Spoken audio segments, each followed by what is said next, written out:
Okay, Rowdy group, bring it back. And they came back. Ladies and gentlemen, thank you. You are ready for the show. The show begins with the quest for inclusive workplace. How many people from small towns or have grown up in small towns and know about small towns? Wonderful, wonderful, fabulous. I want to talk about small towns because it informs my conversation today. Yes, small towns? Beautiful, beautiful.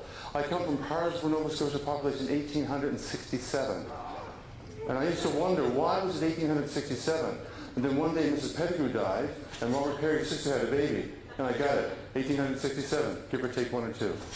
So I want to talk about small towns because it informs the whole notion of inclusiveness. Now the truth is, my small town, Parrsville, Nova Scotia, is actually a very exclusive place from the point of view of not being a very diverse place. We had the entire population of Parrsville was white.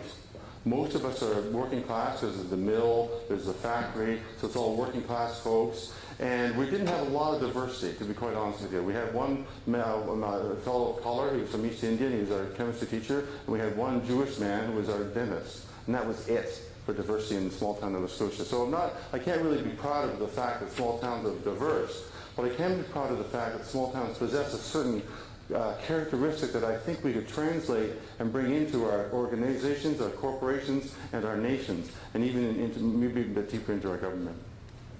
I want to share with you what that could look like. November last year, Tootsie Weber was diagnosed with lung cancer. She's 62 years old, so she's not old enough for a pension. She's limited income, and Mrs. Harrison decided to put on, and this is a small town thing, baked beans and fish cake supper to raise money for Tootsie Web.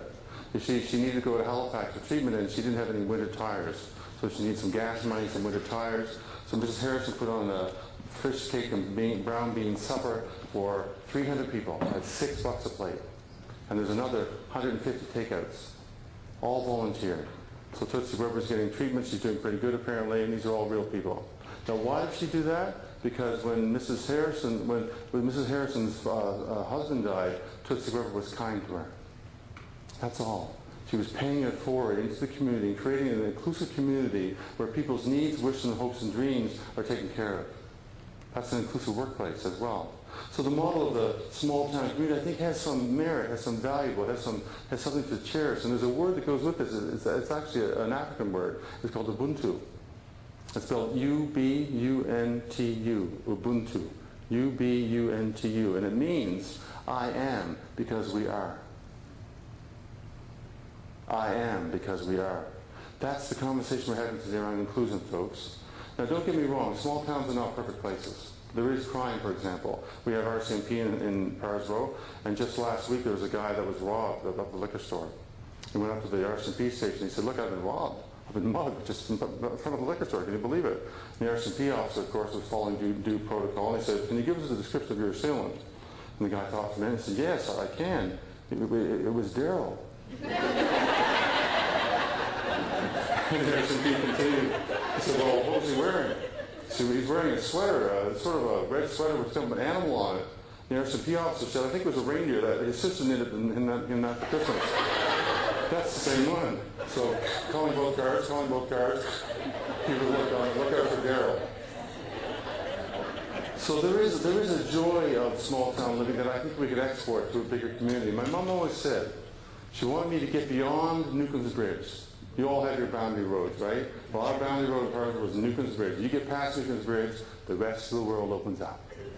And I've had the good fortune of growing up in a small town, not seeing lots of people in the same skin color and the same religion as I am.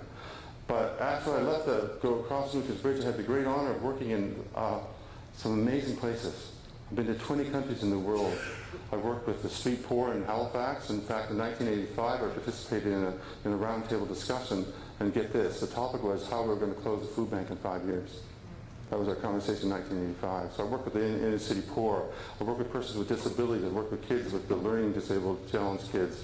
I worked with the street gangs in Los Angeles. I worked with Northern Ireland. I still go to Northern Ireland. I'm going to be going back in November to work with Northern Ireland. And in November I go back and work with the Gypsies of Ireland.